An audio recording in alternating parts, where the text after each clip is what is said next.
Bonjour les amis, je sais que beaucoup d'entre vous me complimentent parce qu'ils me disent que j'aurai un certain humour qui les fait souvent rire de bon matin, le midi ou le soir à l'heure où ils regardent cette vidéo quotidienne.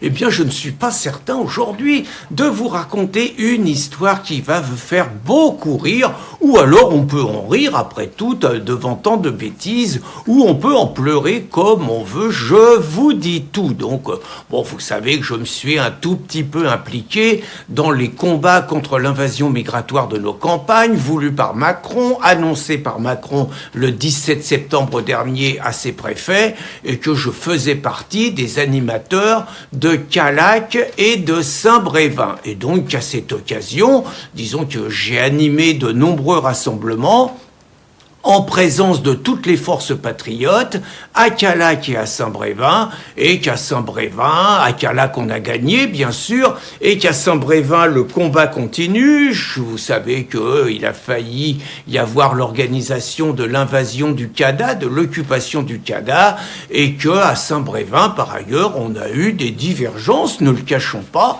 avec la Direction nationale de reconquête et principalement Damien Rieu, qui entendait nous expliquer qui on devait inviter et qui on ne devait pas inviter, alors qu'ils n'étaient pas les organisateurs, mais simplement les soutiens de ces actions, et que nous, notre conception était que les organisateurs invitaient qui ils veulent et qu'il n'y avait d'exclusif contre personne. Ça a été une divergence dont acte. Cette divergence n'a absolument pas empêché, outre des associations, des départements de reconquête de m'inviter, parce qu'ils pensent que je sais pas trop mal parler de ce sujet, et que j'ai peut-être des qualités pour galvaniser les militants et les encourager à être les meilleurs artisans de la préservation de leur campagne pour empêcher justement, par des combats exemplaires, pour empêcher l'invasion que Macron et les siens, soutenus par la gauche, préparent.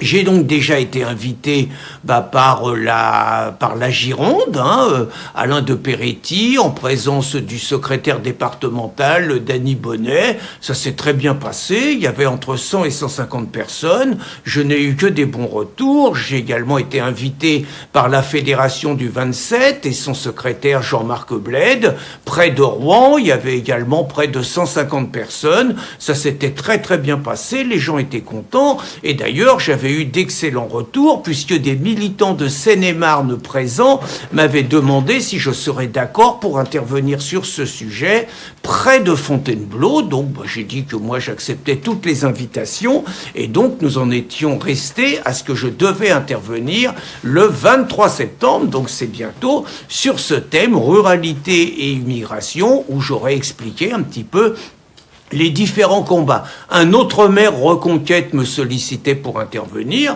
et je devais également intervenir à l'Université d'automne de Bretagne, à l'invitation du responsable Bretagne, Franck Chevrel, et des animateurs locaux.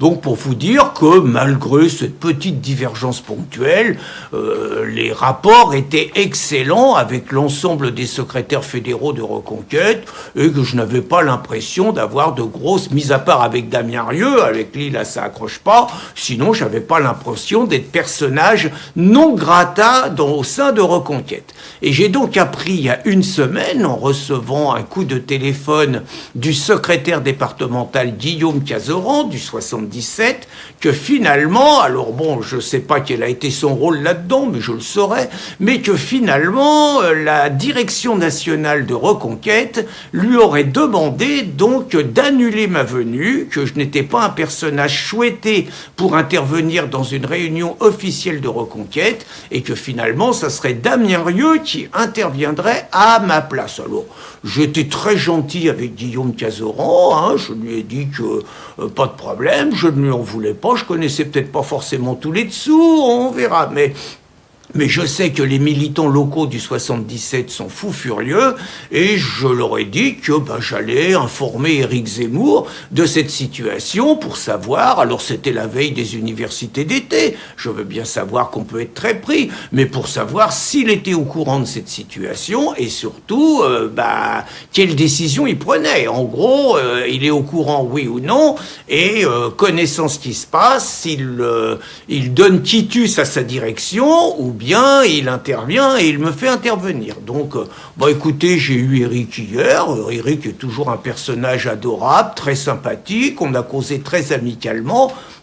Mais il m'a quand même expliqué qu'il ne pouvait pas, dans le contexte actuel, donc je présume qu'il y a les européennes, qu'il y a tout ça, qu'il ne pouvait pas désavouer son équipe, même s'il regrettait la décision prise, mais Saint-Brévin aurait laissé des traces, il faut comprendre, il faut laisser les choses se calmer, et on verra ça dans un an, pas de problème, on va dire, tout ça va se calmer un jour. Donc je prends acte donc que sur une intervention de Damien Rieu a la possibilité de m'interdire d'intervenir à présent dans toutes les réunions où des secrétaires fédéraux ou des sections locales de Reconquête m'invitent. J'en prends acte, je suis peut-être pas surpris, mais malgré tout pas trop content, et je ne vous cache pas que, outre le fait de vous informer, je ne réagis jamais à chaud sur un événement comme ça. Je me donne 24 heures pour prendre une décision sur laquelle je vous informerai. Je me donne 24 heures, mais que dans ma tête, cette décision est déjà prise à 90%, et je trouve que c'est un gâchis terrible. Par ailleurs, je vais vous mettre un petit lien, histoire de finir en rigolant. Je vais vous mettre un petit lien. Je suis invité ce soir, ça va pas arranger mon cas au niveau de Reconquête, mais je suis invité ce soir au forum du Parti de la Franche sur le thème de franchouillard, être fier d'être franchouillard, suite à la cérémonie d'ouverture de la Coupe du Monde de rugby qui a fait couler tant d'encre. Bonne journée les amis, et quoi qu'il arrive, le combat continue, et haut les cœurs.